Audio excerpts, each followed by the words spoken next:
Jeshi la Polisi mkoa wa Rukwa tumewakamata watu wawili kwa tuhuma za kuwafanyia ukatili wa kinyama watoto wadogo kwa kuwachoma au kuwaunguza na moto sehemu mbalimbali za miili yao kiasi cha kuwasababishia majeraha pamoja na maumivu makali mwilini. Hao watuhumiwa tuliowakamata ni Fortunatus Benezet Mawela, ana miaka 60. Huyu ni mkazi wa kijiji cha Singiwe, wilaya ya Kalambo.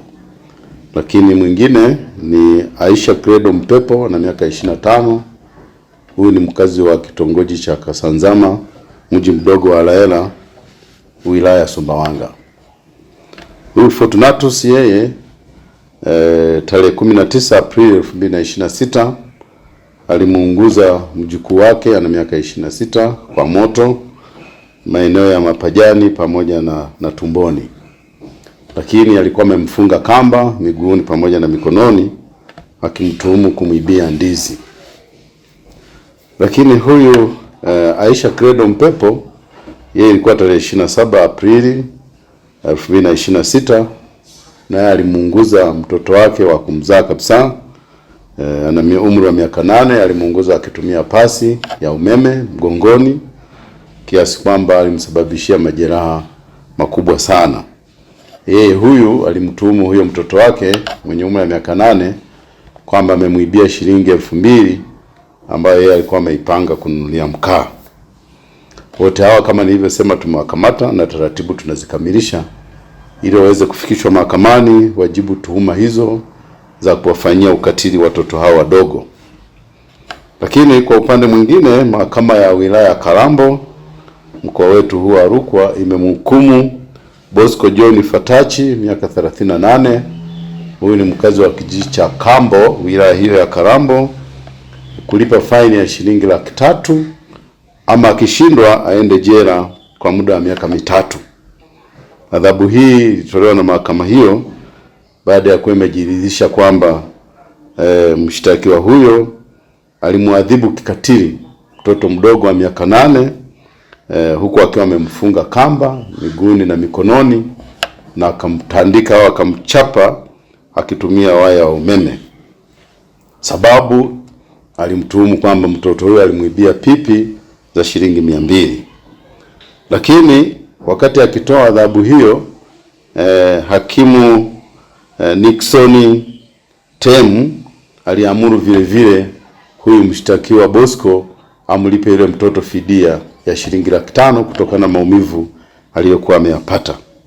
Lakini mheshimiwa hakimu alisisitiza kwamba adhabu hiyo iwe ni fundisho kwa wote wenye tabia ya kuwafanyia ukatili watoto wadogo.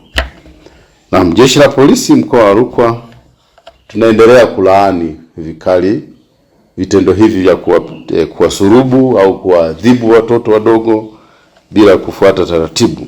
Lakini tunawaasa wazazi na walezi basi wawape malezi yaliyo mazuri watoto wao. Lakini vile vile tunaendelea kuwapongeza wananchi na kuwashukuru kwa kuendelea kutoa taarifa hasa hizi zinazofichua ukatili wa watoto na ukatili wa majumbani. Kwa majina naitwa Ana Lunguya.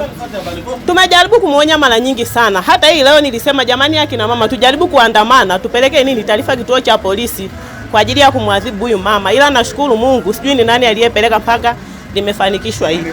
Yaani sisi mara nyingi akina mama tunashinda hapa. Unakuta mara nyingi anamwadhibu, atachukua ubao, atampiga huyo mtoto. Kuna mara moja nimeingia mle ndani kumwachanisha yule mtoto akipigwa anachompiga.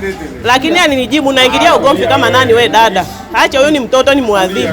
Hata dini yetu inaturuhusu kuadhibu watoto wanaokosea kama hao. Ikiwezekana hata kisu nadhani kafanyeje nikamkata nacho, kwa sababu dini yetu inafanyeje, inaruhusu kufanya hayo mambo.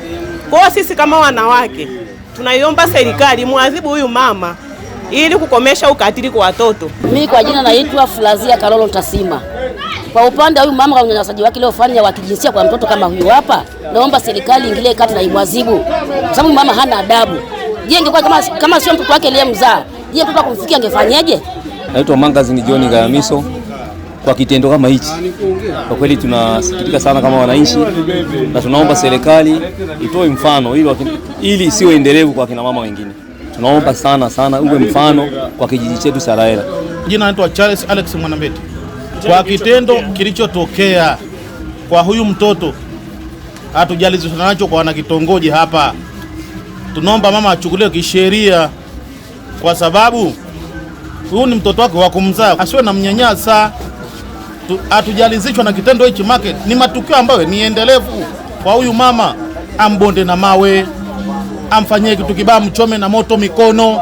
Hatujajua ni mtoto wake wa kumzaa au ni mwanamke mwingine. Hii ni mara dufu sana. Mimi namuonaga, mimi nashindaga hapa, namuona duka lake niko hapo. Najua Goleti Macho, huyu mama ni mkatili katika jamii, afai. Kama sio mama ambaye alibeba mimba miezi 9, yaani hatumtaki kabisa. Kwa kitendo alichokifanya sio mara ya kwanza. Mara ya kwanza alimchoma mtoto mkono, lakini tulipomuuliza mtoto akasema nilidondoka, lakini tukasema huyu mtoto hajadondoka, huyu mtoto amechomwa, lakini mtoto alipona hivyo hivyo. Lakini kitendo alichokifanya saa hizi sio kizuri. Yaani serikali tunaiomba ingilie kati kwa kitendo alichokifanya huyu mama. Kwa majina anaitwa Deogratias Peter Skazwe.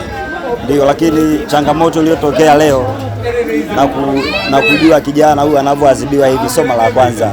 Kwa hiyo mama kiukweli ni mkatili sana. Tuliwahi mmoja na kumwambia kwani huyu ni mtoto wako? Akasema ndio, ni mtoto wake wa kumzaa. Lakini inaonekana huyu mtoto amekuwa sugu kutokana na kipigo ambacho mama mzazi anampatia mtoto. Na sio kipigo tu, imekuwa mara nyingi unakuta dogo anaweza kaagizwa dukani hapo, anarudi tu hapa anamwambia umechelewa, lala chini, na anamchana na wembe. Anamchana na wembe kabisa, mpaka mnajiuliza huyu ni mtoto wake wa kumzaa au la. Kwa mara nyingi mimi baba yake namfahamu, nimewahi wasiliana naye kwamba oya blaza, una mtoto wako huku kabisa. Mimi nashangaa dogo amefikia umri huu na anazidi kuna kupata mateso na mama yake, na ingali wewe upo. Baba yake siku moja akaniambia kwamba bwana, hili swala nalijua, na huyu mtoto mara nyingi huwa akichomwa na moto mwilini waga anakuja ananionyesha makovu, lakini mimi unakuta nasikitika, nikijaribu kuongea na mama yake anipe mtoto anagoma kwamba mtoto umri wa kumkabidhi bado. Lakini kwa sasa hivi mwaka huu toisha nitakuwa nimefika ustawi wa jamii, mambo yaishe. Kwa leo sisi tumeshangaa tu mmefika hapa, unaona, kwa sababu hatukutegemea. Sababu mara nyingi huyu mama ni mkatili huku mtaani, yani hakuna mtu anayemwongelea vizuri.